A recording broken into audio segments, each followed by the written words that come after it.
What up, guys? This is Pastor Cano again. We're coming out with another video in JavaScript. We already talked about for loops in the past, but let's just do something really quick. We're going to talk about for loops again. I already have my text editor ready to go. So let's start it. So I got for loops.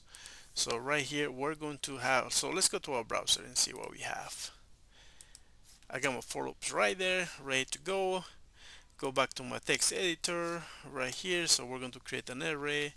We're going to say const right there. I'm going to say names equals open closing brackets, and then inside here is going to be our values. We're going to have let's see, a string name. We're going to say pastor, always going to be my name, and then we're going to say David. Then we're going to say Alexandria or something like that. Let's see, let's say Peter. Oh man, come on, dude. Peter.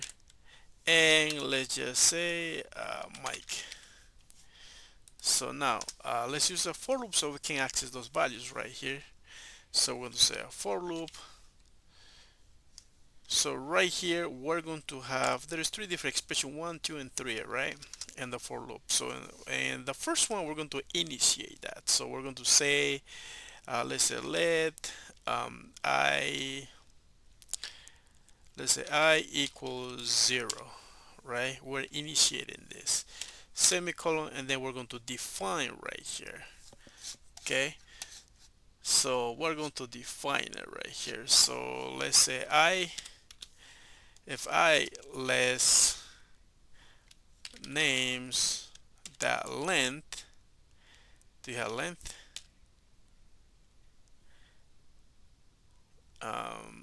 Right there, we got it right there, pan right here, semicolon, and then we're going to increment. It's going to say I plus plus.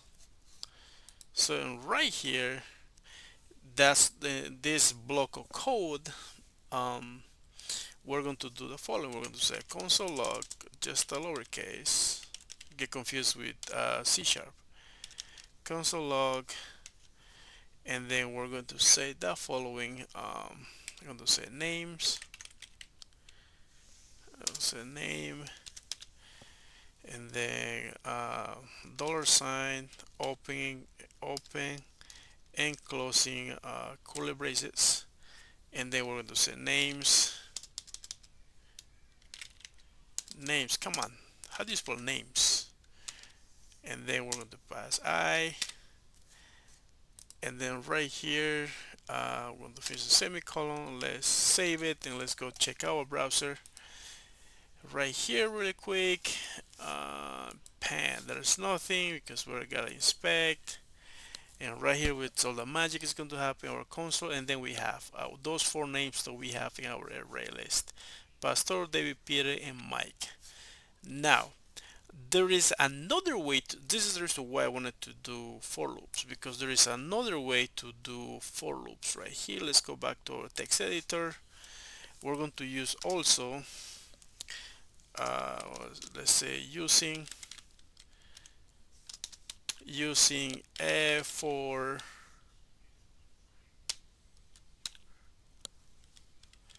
of loop. So we're going to say for, and then we're going to say let name of names, open and closing curly brackets. Then we're going to say console, and let's go back, dialog, and then we're going to say the same thing right here. We're going to say name,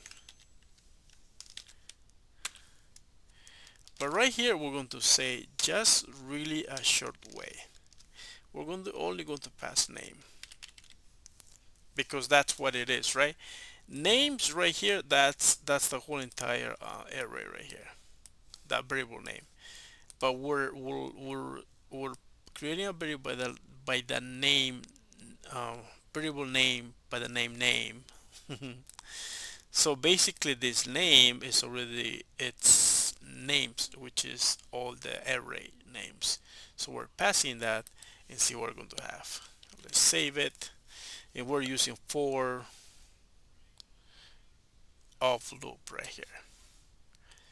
Okay, let's okay, see, it just did the same thing,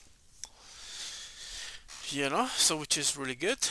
Yeah, we didn't do that much in here, but it just gives us the same result. So yeah, that's why I wanted to do this short video about for loops.